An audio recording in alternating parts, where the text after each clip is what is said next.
weak acid or a weak base. But in this case both of the components are weak. यहाँ पे weak acid भी है, यहाँ पर weak base भी है, ठीक है. तो कितने लोगों ने सॉल्व कर दिया बताओ? Let's take options, then I will solve. कितने लोगों ने सॉल्व कर लिया? Okay, so we have our answer -8.4. I think आप 8.4 बोलते रहे हो, बट आई थिंक इट्स -8.4. ठीक है, any other options?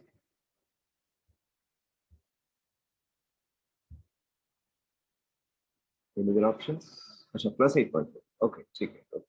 So we have +8.4 one answer. Anybody else?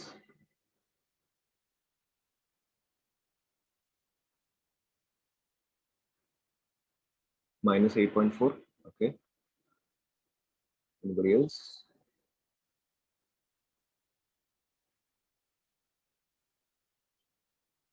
Nobody else? Okay, ठीक है. देखो, so this is a very simple question. आपको बस यहाँ पे थोड़ा सा आप इसको लॉजिकली सॉल्व करो, थोड़ा सा आप इसको आराम से सॉल्व करो, इजीली होगा. देखो, let's look at the first part. Let's call this A.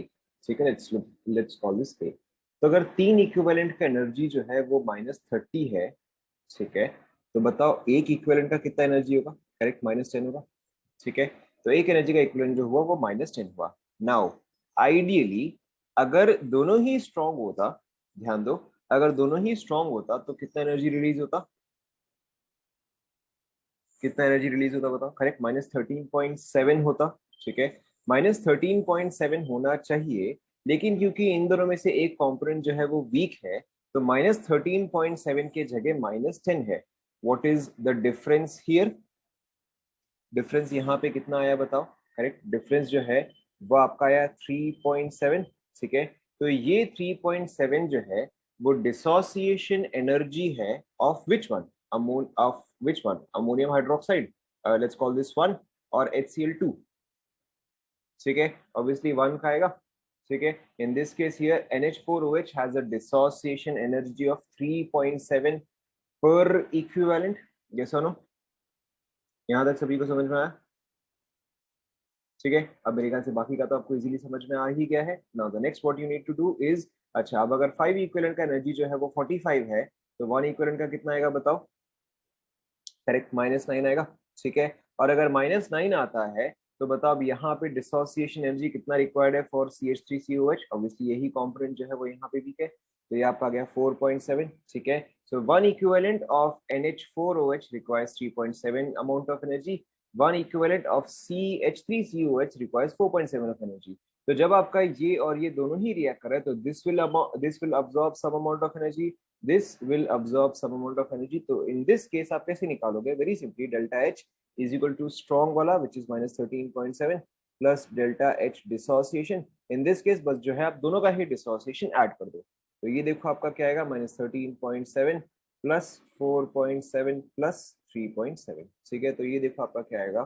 -13.7 plus ये कितना आएगा? 8.4.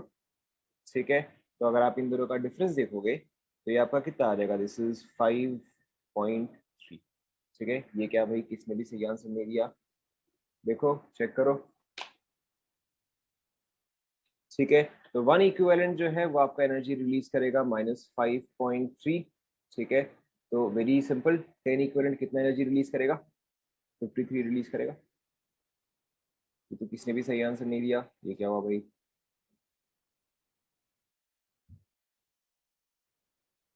ठीक है, सो 8.4 जो है वो तो सिर्फ डिसोसिएशन एनर्जी है. हमें एक्चुअल में ये निकालना है कि what is the energy released. ठीक है, तो वो जो है वो ये वैल्यू आएगा. कौन सा पार्ट समझ में नहीं आया बताओ?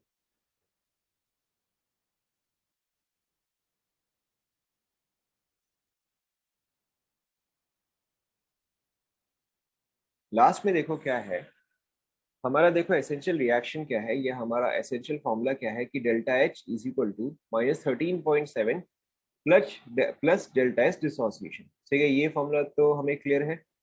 नाउ 13.7 रिलीज होता अगर दोनों कंपोनेंट स्ट्रॉन्ग होते, तो अगर दोनों का दोनों ही स्ट्रॉन्ग होता तो आपका डेल्टा एच डिसोसिएशन जो है वो 0 हो जाएगा. ठीक है, but here since this component is weak and this component is also weak, ठीक है, तो मुझे इसका भी डिसोसिएशन ऐड करना पड़ेगा एंड मुझे इसका भी डिसोसिएशन ऐड करना पड़ेगा. ठीक है, तो मैंने एग्जैक्टली वही किया है. कि इतना आइडियली रिलीज होना चाहिए, ठीक है, बट अब इन दोनों का डिसोसिएशन जो है वो मुझे हटाना पड़ेगा, ठीक है। तो एसेंशियली इतना अमाउंट ऑफ एनर्जी जो है वो रिलीज हुआ है पर इक्विवेलेंट, ठीक है, पर equivalent. Is it clear?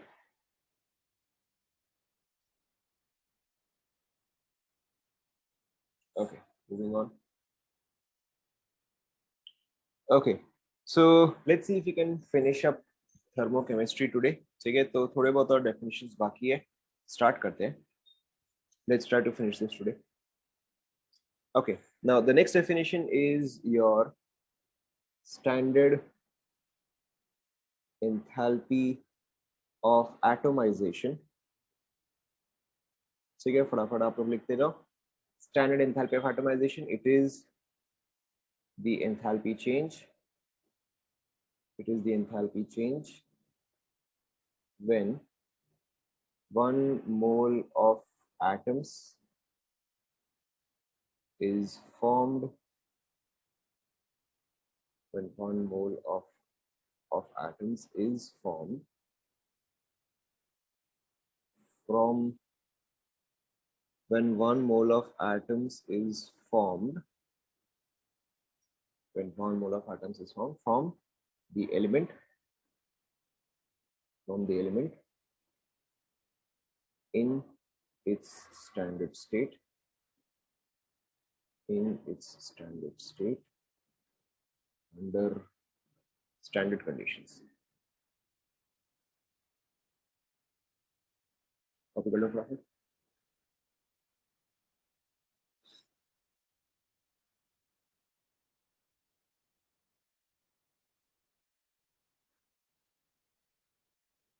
Atomisation के केस में आपको ध्यान में रखना है कि आपका फाइनल प्रोडक्ट जो है वो हमेशा गैस फेज में होता है and it should always be 1 मोल, ठीक है। यहाँ पे आपको ये 2 पॉइंट जो है वो ध्यान में रखना है। It should always be in gas phase, ठीक है, and it should always be 1 मोल। जैसे कि फॉर एग्जाम्पल अगर सपोज करो मुझे निकालना है the reaction for standard enthalpy of atomization of carbon, अच्छा वैसे इसका रिप्रेजेंटेशन जो है वो कुछ ऐसा होता है, ठीक है, इसका रिप्रेजेंटेशन कुछ ऐसा होता है। सपोज करो अगर मुझे enthalpy of atomization of carbon लिखना है, तो enthalpy of atomization of carbon का मतलब क्या होगा कि यहाँ पे जो है सी गैस फॉर्म होना चाहिए, ठीक है, क्योंकि अगर सिर्फ एटम्स है तो वो गैसियस फॉर्म में होंगे because all of the atoms have to be far away from each other, and if we are keeping atoms far away from each other तो obviously वो gas phase ही होगा, yes no, ठीक है। so अब देखो क्या in its standard state, standard, ठीक है। नाउ कार्बन जो है अगर आप उसको एटोमाइज कर रहे हो तो कार्बन जो है उसका स्टैंडर्ड स्टेट क्या होगा, कार्बन का स्टैंडर्ड स्टेट जो है वो ग्राफाइट होगा, ठीक है। So carbon graphite to carbon gas would be considered as atomization, ठीक है। अच्छा सपोज करो अगर आपको atomization of let's say oxygen लिखना है, ठीक है, अगर आपको let's say standard enthalpy of atomization of oxygen लिखना है तो आप खुद से एक बार ट्राई करो, क्या आप लिखते, standard enthalpy of atomization of oxygen क्या लिखते हैं आप? देखो ध्यान दो, 1 mole of atoms is form, ठीक है, 1 mole of atom is form, तो यहाँ पे आता ऑक्सीजन गैस, ठीक है। यहाँ पे मुझे क्या लिखना चाहिए, oxygen is standard O2, this is also gas, but ये जो है बैलेंस नहीं है तो मेरे यहाँ पर जो है हाफ डालना पड़ेगा, ठीक है। अच्छा नेक्स्ट वाला आप ट्राई करो, ट्राई फॉर फॉस्फोरस, बताओ फॉस्फोरस का एटमाइजेशन आप कैसे लिखते हैं? Done, done, okay. So phosphorus के केस में आप क्या लिखते हैं, करेक्ट, सो P4 1/4। फॉस्फोरस का स्टैंडर्ड वाला कौन सा होता है बताओ, रेड व्हाइट ब्लैक कौन सा होता है? Correct, it is white phosphorus which is the standard one, ठीक है। यहाँ पे आपका आएगा phosphorus gas, okay. Let's try one more, atomisation of let's से, एटोमाइजेशन ऑफ लेट्स से नाइट्रोजन, ठीक है, ये वाला आप ट्राई करो तो सिंपल से ही है। अमोनिया इज नॉट इन, बता रहा हूँ रुको, अमोनिया का बता रहा हूँ, ठीक है, नाइट्रोजन वाला ट्राई करो, हो गया, नाइट्रोजन बोला मैंने, नाइट्रोजन, ठीक है, तो नाइट्रोजन के केस में क्या आ जाएगा, half of N2 gas giving you N gas. ठीक है, और कौन सा और कौन सा कॉमन होता है, लेट्स टेक सल्फर। ठीक है, लेट्स टेक सल्फर। चलो हम क्लोरीन भी ले सकते हैं। ठीक है, हाँ अच्छा सॉरी, यस गैस ही लिखा है मैंने, वो थोड़ा सा गैस जो है वो बस गैस ही लिखा है। ठीक है, लेट्स टेक सल्फर। तो सल्फर के केस में क्या आएगा, sulphur 8 1/8 giving you S gas. ठीक है, ये जो है यहाँ पर आप इसको लिख सकते हो रोम्बिक। ठीक है, आप चाहे तो इसको ऐसे लिख सकते हो या फिर आप सिंपली S रोम्बिक भी लिख सकते हो। ठीक है, कई बार आपको ये दोनों ही मिलेगा, वो तो these are correct. S rhombic giving you S gas. S rhombic giving you S gas. ठीक है, एक ही बात है। और कौन सा कॉमन वाला होता है, ठीक है, और तो कोई सा कॉमन वाला तो नहीं होता है, या ज्यादा डिफिकल्ट वाला नहीं होता है। Now this is when you have one element only. ठीक है, यहाँ पे हर केस में जो है हमारे पास एक ही एलिमेंट है, बट हर केस में जरूरी नहीं है कि आपके पास एक ही एलिमेंट हो, आपके पास हो सकता है कि कई बार कंपाउंड हो। ठीक है, अगर आपके पास कंपाउंड होता है तो इन दैट केस आप इसको कैसे लिखते हो, बेसिकली लेट्स से आपके पास है NH3। ठीक है, अगर आपके पास NH3 है, इन दैट केस आपका एटोमाइजेशन जो है वो स्लाइटली चेंज हो जाता है। वहां पे आप 1 मोल ऑफ एटम्स यूज नहीं कर रहे होते हो। ठीक है, वहां पे आप 1 मोल ऑफ कंपाउंड यूज कर रहे होते हो। कहने का मतलब क्या है कि अगर मैं NH3 को ब्रेक करूं तो ये मुझे क्या देगा, ये मुझे देगा एन सॉरी ये मुझे देगा नाइट्रोजन। ठीक है, ये मुझे देगा नाइट्रोजन प्लस हाइड्रोजन ना। यहाँ पे आपको क्या समझना है कि नाइट्रोजन जो है ये भी आपका गैस फेज में रहेगा, हाइड्रोजन जो है ये भी आपका गैस फेज में रहेगा। Here we can not write. ठीक है, अगर मैं एटोमाइजेशन लिख रहा हूँ, ध्यान दो, अगर मैं एटोमाइजेशन लिख रहा हूँ तो मैं ऐसा नहीं लिख सकता कि NH3 giving me N2 plus H2। ठीक है, ये चीज गलत हो जाएगा, because these are not atoms, these are molecules. Okay, so जब भी आपके पास कंपाउंड होता है, in that case you have to understand कि मेरे पास ये जो है ये मेरे पास 1 मोल होना चाहिए। ठीक है, एंड ये सारे जो है ये सभी एटॉमिक फॉर्म में होने चाहिए। ठीक है, in case of pure compounds और other in case of pure elements you only take 1 mole of product. In case of compound you take 1 mole of reactants. ठीक है, आप ऐसे लिख सकते हो, in case of products, in case of single element, in case of single element 1 mole of atomic products। ठीक है, and in case of compounds 1 mole of reactants। ठीक है, लिख लो।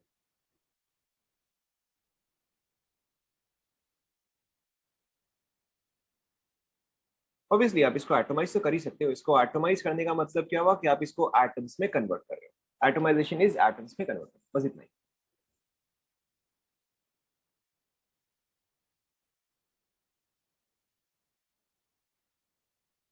डन।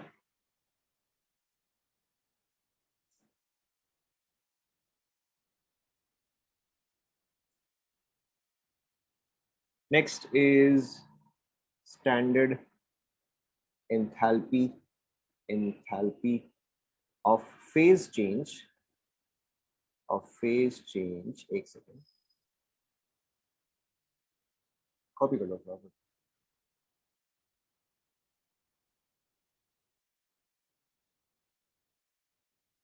लिख लिया। Next is your standard enthalpy of phase change.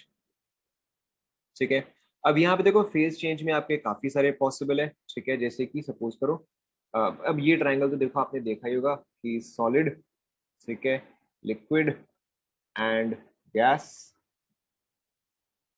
रुको इसका मैं बता रहा हूँ, इसका डिनोशन क्या होता है। ठीक है, अब ये चीज देखो आपने ऑलरेडी पढ़ा है कि अगर आप लिक्विड टू सॉलिड करते हो तो उसको हम क्या बोलते हैं बताओ, liquid to solid is called as, हाँ ठीक है आपने ये किया ही होगा, आपने स्टैंडर्ड 10 में भी इनफैक्ट किया होगा। Liquid to solid phase change is called as, correct, it is called as solidification. Solidification. ठीक है, liquid to gas is called as, correct, it is called as vaporisation. Gas to liquid is called as, yes इसको वैसे freezing भी कहते हैं, correct. ठीक है, this is called as condensation. Solid to liquid is called as, ठीक है, melting और ऑल्सो कॉल्ड एज मेल्टिंग और फ्यूजन। ठीक है, मैं यहाँ पे इसको लिख रहा हूँ, मेल्टिंग और फ्यूजन। ठीक है, एंड ये दोनों तो आपको पता ही है, चाहे आप दोनों में से कोई भी डायरेक्शन में जाओ, it is called as sublimation. ठीक है, ये ट्राइंगल भी आप बना लो।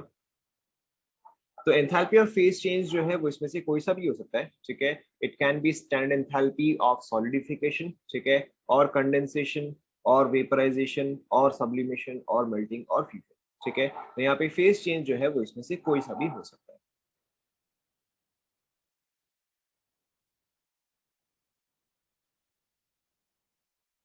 ठीक है, मैं आपको एक दो बता दे रहा हूँ, बाकी के आपको अपने आप ही समझ में आ जाएगा। इसके अलावा standard enthalpy of solidification and melting जो है वो सेम होगा। Standard enthalpy of condensation and vaporisation जो है वो सेम होगा। ठीक है, स्टैंडर्ड एंथैल्पी ऑफ सब्लिमेशन जो है ऑब्वियसली वो दोनों डायरेक्शन में सेम ही होगा। ये सभी ने बना लिया। खैर ये तो आप सभी को याद भी होगा, ऐसा कुछ खास है नहीं।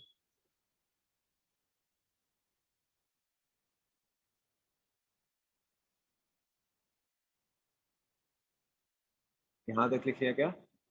डेफिनेशन के साथ कंटिन्यू करें।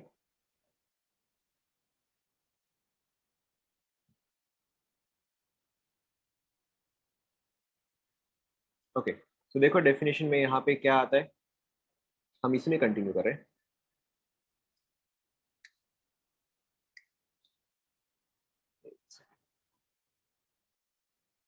तो देखो यहाँ पे आपका डेफिनेशन में क्या क्या आता है। सबसे पहले आपका आता है, let's say standard enthalpy of, let's say for example, vaporization। ठीक है, तो देखो इसका डेफिनेशन क्या आएगा, it is the enthalpy change, it is the enthalpy change when 1 mole of substance, when 1 mole of substance vaporizes, when 1 mole of substance vaporizes at 1 atmosphere, या कई बार आप ऐसे पढ़ोगे as 1 bar। ठीक है, and vaporizes at 1 atmosphere or 1 bar and its normal melting point and its normal, sorry, its normal boiling point।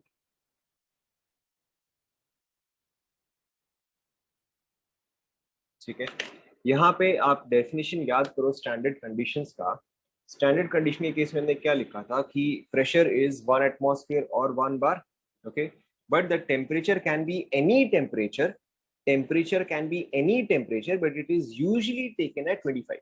ठीक है, तो यहाँ पर जब भी आप बॉइलिंग पॉइंट या वेपराइजेशन या मेल्टिंग पॉइंट लिखते हो, तो इन दैट केस हम टेम्परेचर जो है वो हम उसका नॉर्मल बॉइलिंग पॉइंट या नॉर्मल मेल्टिंग पॉइंट ही लेते हैं। ठीक है, at that point, yeah, in these cases we do not take 25 degrees Celsius, in these cases we take whatever is their normal boiling point or their normal melting point। ठीक है, इसलिए मैं यहाँ पे डेफिनेशन का बता रहा था। सो यहीं पे देखो, अगर आपका instead standard enthalpy of vaporisation की जगह अगर instead let's say standard enthalpy of melting होता, ठीक है, स्टैंडर्ड एंथैल्पी ऑफ मेल्टिंग होता, तो आपका यहाँ पे देखो क्या चीज चेंज हो जाता। It is the enthalpy change when 1 mole of substance melts at 1 atmosphere or 1 bar। ठीक है, and its normal melting। क्या ये आप सभी को समझ में आया? ठीक है, मैं यहाँ पे मेंशन कर देता हूँ, इन case of phase change, in case of phase change we take we take standard pressure। ठीक है, we take standard pressure but temperature is their normal, is their normal melting boiling point। ठीक है, जो भी इसका नॉर्मल मेल्टिंग पॉइंट है।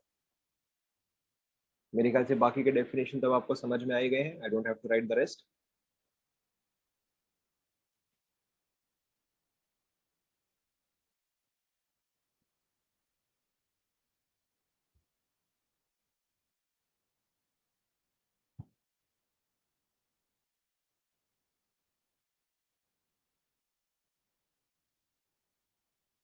आगे बढ़े।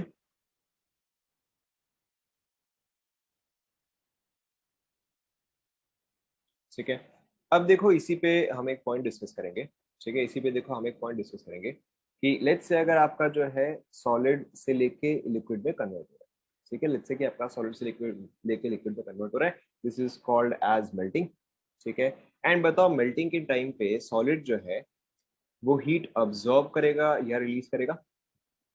सॉलिड अगर मेल्ट हो रहा है तो वो जो है हीट अब्सॉर्ब करेगा, इट विल अब्सॉर्ब हीट। ठीक है, now just let's say for example कि यहाँ पर आपका डेल्टा एच जो है फॉर मेल्टिंग, ठीक है, let's say delta H of melting जो है वो आपका है लेट्स से +10। ठीक है, क्योंकि ये एनर्जी जो है वो अब्सॉर्ब करेगा। ठीक है, तो अगर यही लिक्विड को जो है अगर मैं सॉलिड में कन्वर्ट करूं तो in that case will it absorb energy और विल इट रिलीज एनर्जी। ठीक है, it will release energy and it will release the exact same amount of energy. Yes और नो। ठीक है, तो यहाँ पे क्या रहेगा, ये आपका -10 आ जाएगा। तो देखो जब मैंने रिएक्शन रिवर्स किया तो मेरा डेल्टा एच का वैल्यू जो है या मैग्नीट्यूड जो है वो तो सेम रहा। ठीक है, सिर्फ यहाँ पे क्या गया, यहाँ पे आपका एक साइन आ गया। यस और नो। ठीक है, so this is also called as, so this is also called as Lavoisier and Laplace law। अभी बताओ इसका मतलब क्या होता है। ठीक है, so this is also called as Lavoisier, I am not 100% sure of the spelling, LAVOISIER। ठीक है, but I am not 100% sure of the spelling. This is called as Lavoisier and Laplace law. Obviously आप इसको use तो कहीं पर भी कर सकते हो। ठीक है, लेवोइजर एंड लैप्लेस लॉ ये क्या बोलता है, if a reaction is reversed, if a reaction is reversed, the enthalpy, the magnitude, if a reaction is reversed, the enthalpy change, the magnitude of it, the magnitude of enthalpy change remains same, but I have no idea, but sign is reversed। ठीक है, या कई बार इसका आप ये भी definition देखोगे, the amount of energy absorbed by a reaction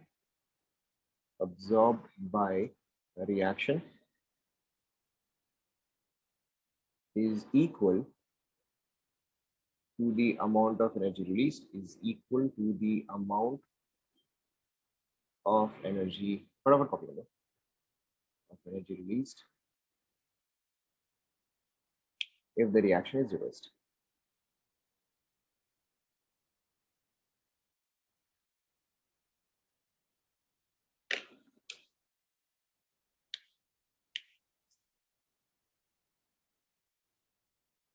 ठीक है, तो बेसिकली थर्मोडायनेमिक्स में जो है हम दो लॉ यूज करते हैं।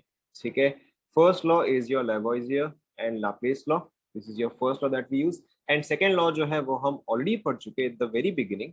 ठीक है, सेकेंड लॉ जो है वो हम ऑलरेडी पढ़ चुके at the very beginning, that is your Hess law. ठीक है, वो हेस लॉ जो है उसका कुछ ऐसा फुल नेम होता है, Hess law of constant heat summation, of constant heat summation. ठीक है, ये चीज जो है ये हम ऑलरेडी कवर कर चुके हैं कि the enthalpy change of a reaction is same. चलो फिर भी मैं यहाँ पे लिख लेता हूँ,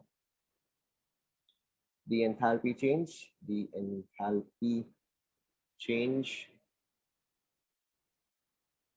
for a reaction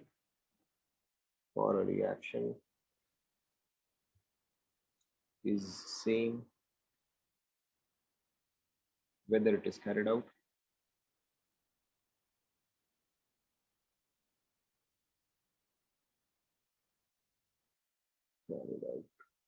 in single step। हाँ आई नो आपने ऑलरेडी लिख लिया है, बट फिर भी आप एक और बार लिख लो, और इन मल्टीपल स्टेप्स। ठीक है, क्योंकि कई बार जो है आपको पूछ लेता है कि two important points of thermochemistry, या what is the Lavoisier and Laplace law and what is Hess law of constant heat summation, तो आपको ये दोनों ही पता होना चाहिए, इसलिए आप आसपास ही लिख लो।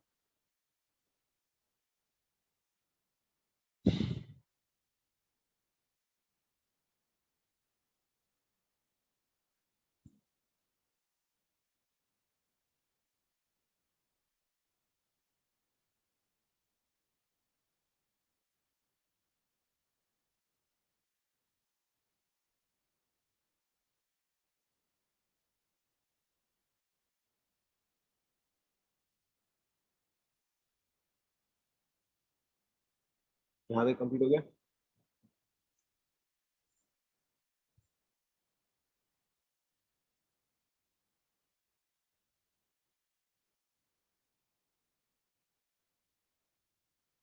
हो गया।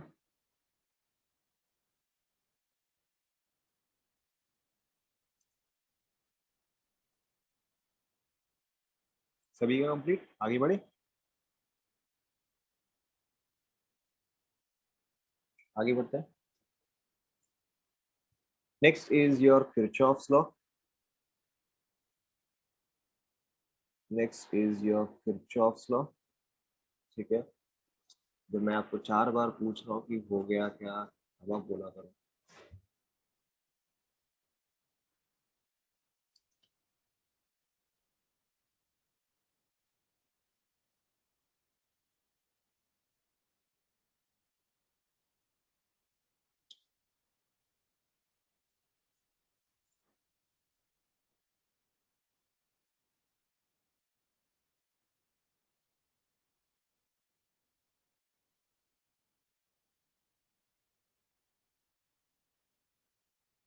डन।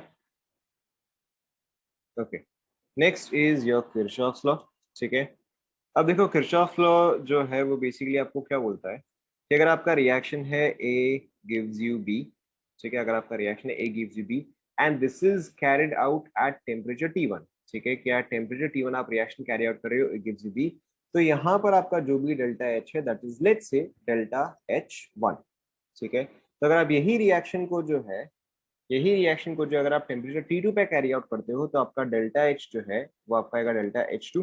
ठीक है, now what is the relation between delta H2 and delta H1 that is given by Kirchhoff's law. तो इसका रिलेशन क्या आता है, very simply delta H2 minus delta H1 divided by T2 minus T1 is equal to delta Cp।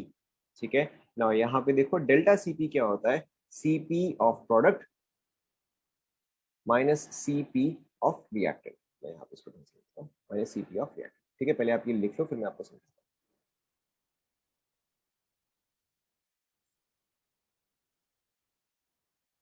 कुछ भी नहीं है, इतना ही है, किरचॉफ्स लॉ। ठीक है, किरचॉफ्स लॉ, इसके ऊपर कुछ नहीं है।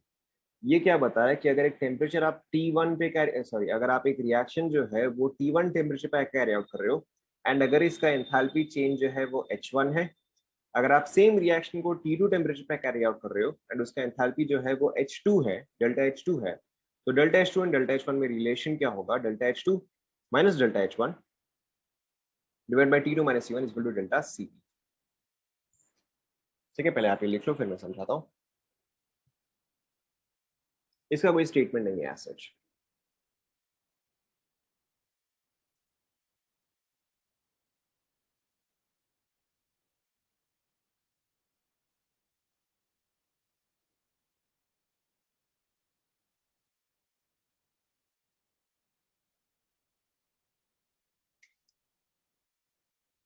अरे इसके ऊपर कुछ है ही नहीं, इसके ऊपर फिर वो पिछला वाला हो गया, इसके ऊपर और कुछ नहीं।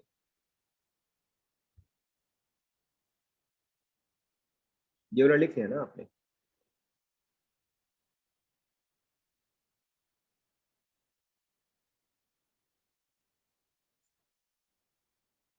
ऑब्वियसली अगर आप डेल्टा एच लिख रहे हो तो उसमें अज्यूम्ड होता है कि प्रेशर जो है वो कांस्टेंट है।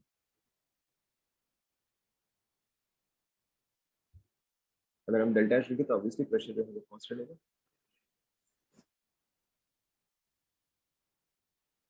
ओके, ना देखो अब यहाँ पे इस चीज का मतलब क्या होता है, ठीक है, ये आप लोगों ने लिख लिया ना। ओके, तो देखो यहाँ पे अब देखो इस चीज का मतलब क्या होता है कि let's assume, okay, let's assume कि T2 जो है वो हायर है। मैंने यहाँ पे फॉर एग्जांपल ले लिया कि T2 जो है वो हायर है, आप चाहे तो उसको लोअर भी अज्यूम कर सकते हो, डजंट मैटर। ओके, सो अगर T2 जो है वो हायर है एंड मुझे रिएक्शन जो है वो इस टेम्परेचर पे कैरी आउट करना है, ठीक है, तो देखो यहाँ पे आप इस चीज को कैसे समझते हो कि एटलीस्ट इन दोनों में से एक वैल्यू जो है वो आपको पता होता है, ठीक है। लेट्स से कि आपको H1 का वैल्यू जो है वो पता है, ठीक है, आप ये पता करना चाहते हो। देखो जैसे कि सपोज कर आपके पास सिनेरियो कुछ ऐसा है कि आपने एक रिएक्शन को जो है 25 डिग्री सेल्सियस पे कैरी आउट किया, आपको उसका एंथैल्पी चेंज जो है वो पता है। आप ये पता करना चाहते हो कि अगर मैं इसी रिएक्शन को 200 डिग्री सेल्सियस पे कैरी आउट करूं, ठीक है, तो क्या उसमें एंथैल्पी चेंज आएगा, ठीक है। For that you use Kirchhoff's law. अब देखो यहाँ पे आप इस चीज का वैल्यू कैसे निकाल सकते हो, वेरी सिंपल, ठीक है। हम यहाँ पे अज्यूम करते हैं कि आपका ए जो है उसको आपने T1 से लेके T2 तक हीट किया, ठीक है। आपने ए जो है उसको आपने T1 से लेके T2 तक हीट किया, फिर आपका ए जो है वो बी के साथ नॉर्मली रिएक्ट करके एट T2 टेम्परेचर उसने आपको बी दिया। Now B is also at T2 temperature, ठीक है। फिर आपने क्या किया कि बी को जो है उसको आप कूल डाउन कर रहे हो फ्रॉम T2 टू T1, ठीक है। लेट अस अज्यूम कि इसका प्रोसेस जो है वो ये है, एंड आपको ए से बी तो पता ही है, ठीक है। This is a single step whereas this is multiple step, yes no, समझ में आ रहा है, ठीक है। सो ये तो आपका एक सिंगल स्टेप रिएक्शन हुआ और ये जो है ये आपका मल्टीपल स्टेप रिएक्शन हुआ। तो देखो अगर मैं Hess law of constant heat summation देखूं तो वो क्या बोलता है कि मेरा सिंगल स्टेप में जो रिएक्शन होता है उसका enthalpy change is same as कि मेरा मल्टीपल स्टेप्स में जो एंथैल्पी चेंज हो, करेक्ट, ठीक है। सो अब देखो आई एम अज्यूमिंग हियर, आप ऑब्वियसली उल्टा भी कर सकते हो, जैसे कि मैं आपको बार बार बोल रहा हूँ, आई एम अज्यूमिंग हियर कि T is greater than T1, ठीक है, अज्यूमिंग हियर। तो देखो अब अगर मैं इसको सिंगल स्टेप वाला लिखूं, अगर मैं सिंगल स्टेप वाला लिखूं तो मेरा एंथैल्पी चेंज क्या है, वो तो डायरेक्टली डेल्टा H1 है, ठीक है। बट अगर मैं इसी को मल्टीपल स्टेप्स वाले में लिखूं, ठीक है, तो मेरा एंथैल्पी चेंज क्या आएगा, वो बेसिकली इस स्टेप का, इसको मैं बोलता हूँ स्टेप 1, इसको मैं बोलता हूँ स्टेप 2 एंड इसको मैं बोलता हूँ स्टेप 3। तो इस केस में मेरा एंथैल्पी चेंज क्या आएगा, स्टेप 1 का एंथैल्पी चेंज प्लस स्टेप 2 का एंथैल्पी चेंज प्लस स्टेप 3 का एंथैल्पी चेंज, यस नो, ठीक है। एंड ये दोनों जो है एंड ये दोनों जो है ये बराबर आना चाहिए, ठीक है। तो देखो अब अगर मैं स्टेप 1 लिखूं, obviously here A is getting heated up, why, because मैंने यहाँ पे अजम्पशन लिया है कि T2 is greater than T1, ठीक है। तो देखो मेरा S1 क्या आएगा, very simply since A is getting heated up it should be NCP of A, ठीक है, into T2 minus T1, yes no,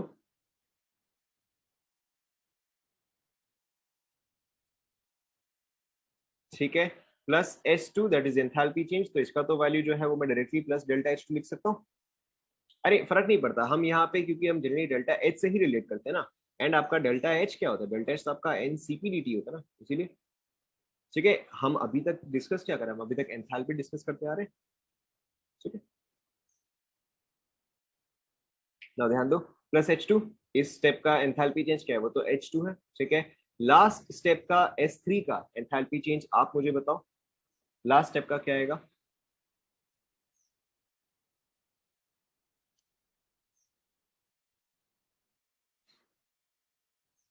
correct. अब लास्ट स्टेप में जो है, लास्ट स्टेप में आपका कूल डाउन हो रहा है, ठीक है, लास्ट स्टेप में it is getting cooled down, ठीक है। तो आप चाहे तो यहाँ पे प्लस करके नेगेटिव वैल्यू डाल सकते हो, ठीक है। चाहे तो आप प्लस करके एज इट इज लिखो कि NCP डेल्टा टी, आप डायरेक्टली लिखो, तो यहाँ पे देखो क्या रहेगा, NCP B T final minus T initial आप लिखो, ठीक है। टी फाइनल क्या है, यहाँ पे T1 है, टी इनिशियल क्या है, यहाँ पे T2 है, ठीक है। या तो आप इसको ऐसे लिख सकते हो, ठीक है, या तो आप इसको ऐसे लिख सकते हो, या तो फिर आप चाहते हो यहाँ पे एक माइनस साइन डाल सकते हो, तो आपका ये चीज जो है वो रिवर्स हो जाएगा, ठीक है। Let's put a minus sign here ताकि आपका काम जो है वो स्लाइटली इजी रहे, ठीक है। तो अगर मैं यहाँ पे माइनस साइन डालता हूँ तो ये आ जाएगा, यस नो,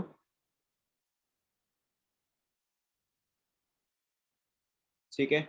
अब देखो both of the delta H, this and this must be equal, Hess law of constant heat summation. तो ये देखो यहाँ पे क्या रहेगा, delta H1 is equal to NCPA T2 minus T1 plus delta H2 minus NCPB T2 minus T1, check करो, ठीक है।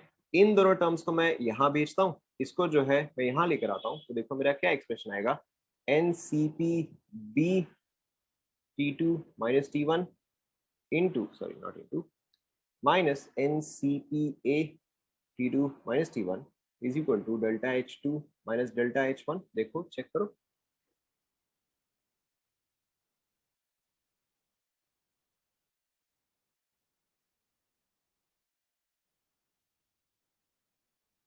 Yes no.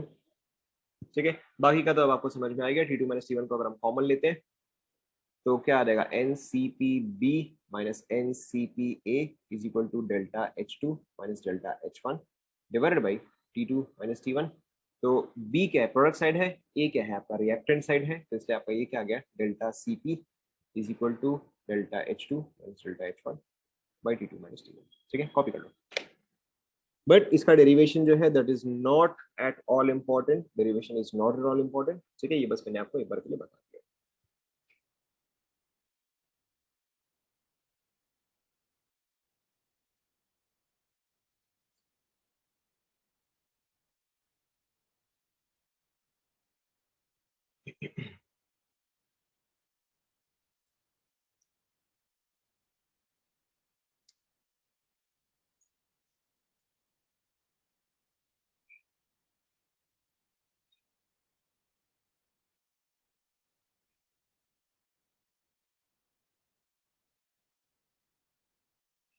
क्या क्या, यस, आपको सिर्फ इस फॉर्मूला का एप्लीकेशन याद रखना है.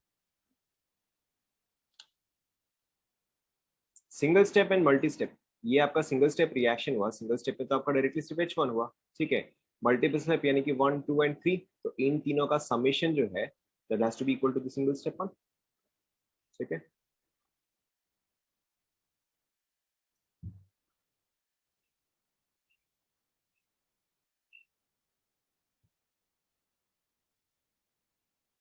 यहाँ पे देखो, यहाँ पे एक इंपॉर्टेंट टर्म आपको ध्यान में रखना है. यहाँ पे मैंने हीट कैपेसिटी लिखा है. ठीक है, सो अब देखो आपको याद होगा सेम चीज जब आपने स्टैंडर्ड 10 में किया होगा, तो हो सकता है आपने फिजिक्स में किया होगा कि Q is equal to m s d t होता था. ठीक है, यहाँ पे S क्या होता था बताओ. S was called as,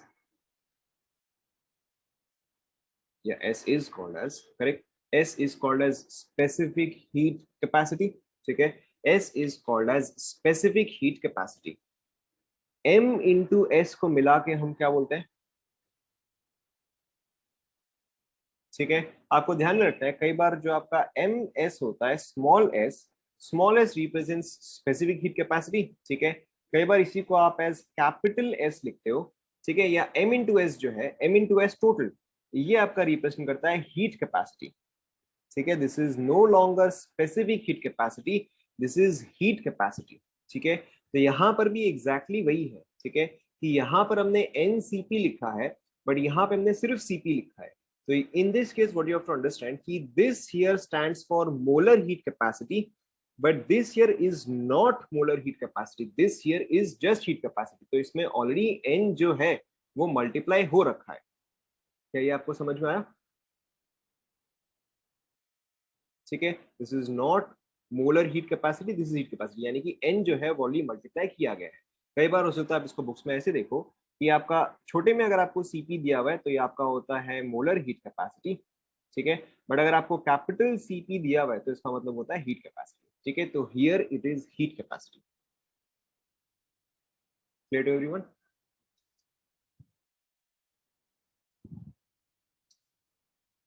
ठीक है, ना ऑब्वियसली किरचॉफ लॉ जो है वो यहाँ पे डेल्टा एच एंड सीपी को रिलेट किया है. We can also think of its opposite. ठीक है, अगर एक केस में सीपी है तो उसका एक और टर्म भी क्या आना चाहिए बताओ, किससे रिलेट होना चाहिए. एक सीपी है तो दूसरा सीवी तो होना ही चाहिए. ठीक है, तो डेल्टा सीवी, अब जैसे यहाँ पे डेल्टा एच था तो बताओ मुझे यहाँ पे क्या लिखना चाहिए. करेक्ट, तो यहाँ पे आपका क्या रहेगा, delta U two minus delta U one, delta U one divide by T two minus T one. ठीक है, तो लिख लो.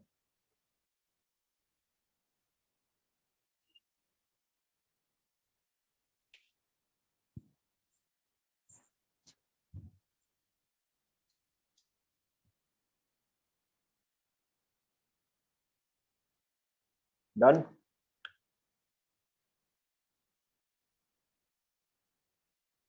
We are almost at the end, मुझे लग रहा है कि क्लास के पहले खत्म हो जाएगा। यहाँ तक कॉपी कर लिया?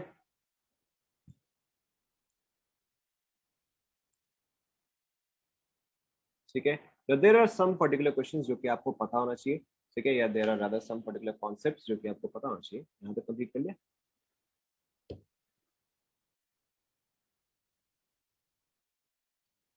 Complete, okay, let's move on.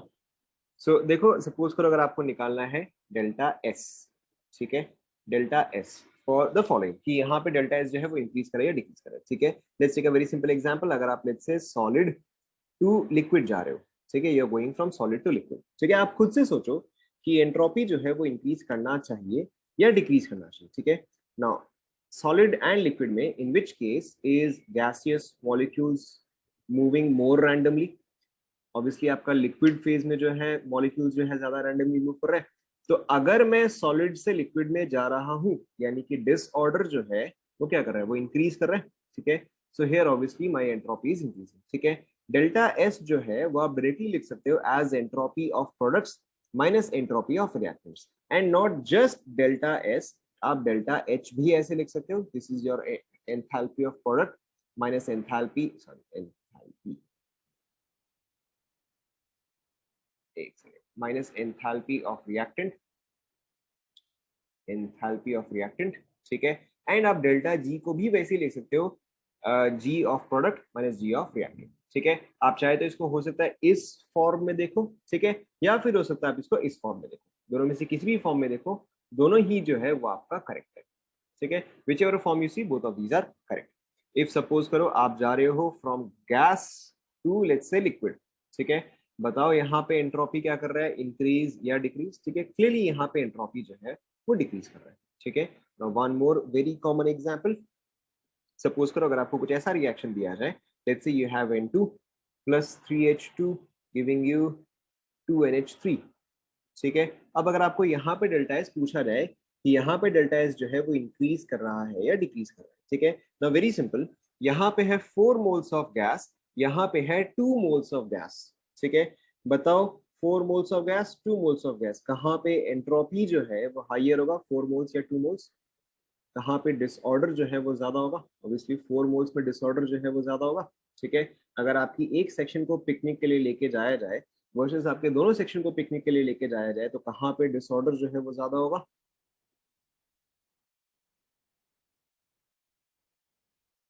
ठीक है, ऑब्वियसली जहां पे ज्यादा है वहां पे डिसऑर्डर जो है वो ज्यादा होगा, ठीक है। So same thing here, if gaseous molecules are more, ठीक है, और rather wherever gaseous molecules are more, the disorder is also greater. So in this particular case आपका डेल्टा एस जो है वो डिक्रीज कर रहा है। आप इसको बहुत ही इजीली जनरलाइज कर सकते हो, ठीक है, कि अगर आपका delta n g greater than zero है, अगर आपका number of gaseous products is increasing, तो बताओ आपका डेल्टा एस भी क्या कर रहा होगा, ठीक है, डेल्टा एस भी आपका इंक्रीज कर रहा होगा, ठीक है। If your gaseous products is decreasing, ठीक है, if your gaseous products is decreasing, तो ऑब्वियसली आपका डेल्टा एस भी क्या कर रहा होगा, वो भी आपका डिक्रीज कर रहा होगा, ठीक है। And if your delta n g is zero, ठीक है, तो in that case we will say that practically your delta S is also zero, ठीक है। बट ऑब्वियसली डेल्टा एस सिर्फ ये एक तरीके से हम नहीं निकालते, अगर आपका एक्सपेंशन या कॉन्ट्रैक्शन हो रहा है तो आपको उस बात का भी ध्यान रखना है, ठीक है, कि अगर एक्सपेंशन हो रहा है तो ऑब्वियसली डिसऑर्डर जो है वो इंक्रीज हो रहा होगा, अगर कॉन्ट्रैक्शन हो रहा है तो आपका डिसऑर्डर जो है वो डिक्रीज हो रहा होगा। सो फार सो गुड, यहां तक सभी ने लिख लिया पूरा, ठीक है। Have you written this, this and this, ये भी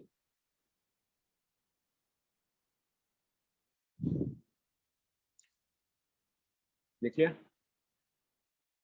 ओके, मूविंग ऑन, कॉपी कर लिया सभी ने?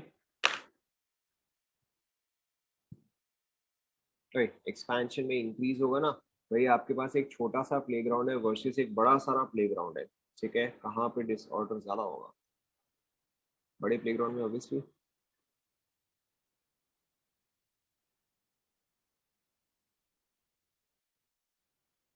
देखो डेल्टा एस निकालने के बहुत सारे तरीके हैं, ठीक है। डेल्टा एस यहाँ पे हम एक गैस से काम नहीं करवा रहे ना, ठीक है, डेल्टा एस टू खाली रिवर्स में जीरो था, that not is true, but यहाँ पे आप काम नहीं करवा रहे हो ना डेल्टा एस से, या डेल्टा एस वो पर्टिकुलर चीज जो है वो कंट्रीब्यूट नहीं कर रहा है।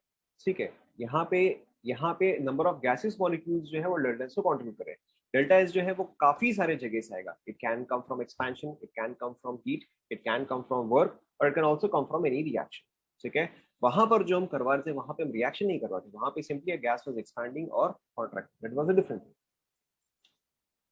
कंप्लीट हुआ यहाँ तक? ठीक है, एक और चीज लिख लो। ठीक है, छोटा सा ये मैं यहीं पर लिख रहा हूँ। एक और चीज आप लोगों को याद होगा, रेजोनेंस एनर्जी। हमने ये चीज केमिकल बॉन्डिंग में किया था। ठीक है, बताओ रेजोनेंस एनर्जी का जो वैल्यू होता है वो हमेशा क्या होता है? Resonance energy is always correct, resonance energy is always negative. ठीक है, it is always negative. And हमने एक और चीज डिस्कस किया था कि रेजोनेंस एनर्जी को हम कैलकुलेट कैसे करते हैं। ठीक है, it is the experimental value minus the theoretical value. ठीक है, और it is the experimental energy minus energy of most stable canonical structure. ध्यान में आ रहा है? ठीक है, चलो मैं इसको ढंग से लिख ही देता हूँ।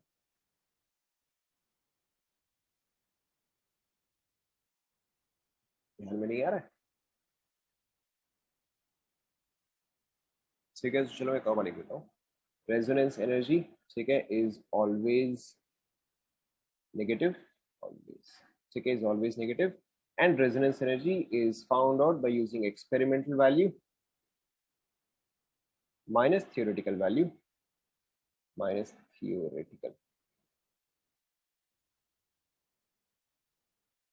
minus theoretical value.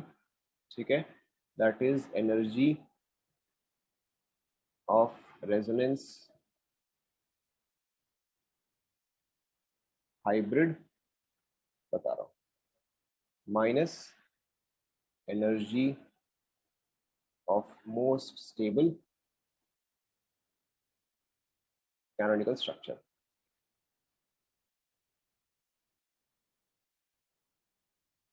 लिख लो पहले। ठीक है, रेजोनेंस एनर्जी हमेशा नेगेटिव क्यों होता है? ठीक है, बिकॉज आपने या मैंने आपको क्या बताया था कि रेजोनेंस जो है वो एक कंपाउंड को और ज्यादा स्टेबलाइज करता है। ये आपको ध्यान में आ रहा है? रेजोनेंस जो है वो कोई भी एक मॉलिक्यूल को और ज्यादा स्टेबलाइज करता है। तो ज्यादा स्टेबिलिटी का मतलब उसका एनर्जी जो है, ज्यादा स्टेबिलिटी, ठीक है, ज्यादा स्टेबिलिटी का मतलब उसका एनर्जी जो है वो हाइयर होगा या लोअर होगा। हमने डिस्कस किया था more stability is correct, more stability is lesser energy. ठीक है, तो अगर आप lesser energy minus more energy करोगे तो ऑब्वियसली नेगेटिव आएगा।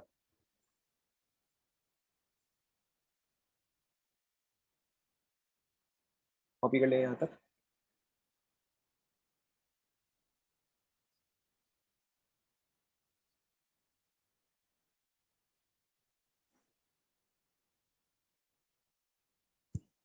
डन।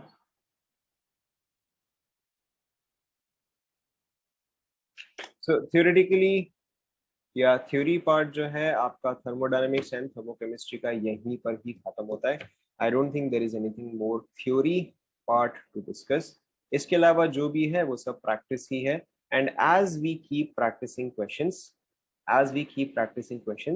आपकी थ्योरी जो है वो और भी परफेक्ट होती जाएगी, या हर एक क्वेश्चन में किस तरह से आपको कोई भी थ्योरी अप्लाई करना है वो आपको समझ में आता है। ठीक है, so first of all, has everybody completed up to here? नहीं, we still have to practice a lot of questions. Has everybody completed up to here? Completed? ठीक है. We still obviously have to practice a lot of questions because this is a very important chapter. Apart from that, homework. Apart from that, homework. So I have so far received only 18 homework out of 36 people. बाकी के लोगों का क्या इरादा भाई, कब तक homework करना है? आपको हर बार याद दिलाते रहो क्या? ठीक है, the rest of you complete your homework. And there is one, ठीक है, there is one hero. Is he still present? uh, there is one hero. कहाँ पर है वो? आया है कि नहीं आया? नहीं आया। एक सेकंड, नहीं आया है। चलो ठीक है। ठीक है, क्या बेस्ट एंड वर्स्ट? रुको, पहले बाकी लोगों को मुझे भेज देने दो। बाकी लोगों को मुझे भेज देने दो, then I will tell you कि अच्छा किस किस का बाकी है। होमवर्क जो मैंने आपको न होमवर्क जो मैंने आपको दिया था, the last list that I give you, उसमें सबका नाम नहीं था। आई हैड सॉलिड स्टेट वाला तो आप लोगों ने खत्म कर लिया था, वो तो खत्म ही हो गया। ठीक है, the homework that I had given you of mole concept and atomic structure, वो मैंने सबको नहीं दिया था, जिनको दिया था उनमें से ही। ठीक है, सो 18 of you had completed. I had received those of you that had sent me on WhatsApp as well as Dropbox, मुझे दोनों ही मिल गया था, but many of you have not completed it yet. This is going to benefit you only. ठीक है, मतलब मेरा तो कुछ नहीं जा रहा, आपके बेनिफिट के लिए ही है। So complete it. आपको कितना टाइम चाहिए बताओ? Is this weekend enough? Monday तक तो हो जाएगा?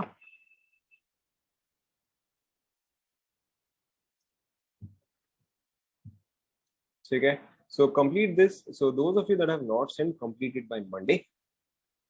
Monday is more than enough time. Yes, कल हम प्रैक्टिस करेंगे and tomorrow we will discuss DVDs. ठीक है, but we are not yet done for today, we practising, will be practising questions. ठीक है, तो सो होमवर्क आप लोग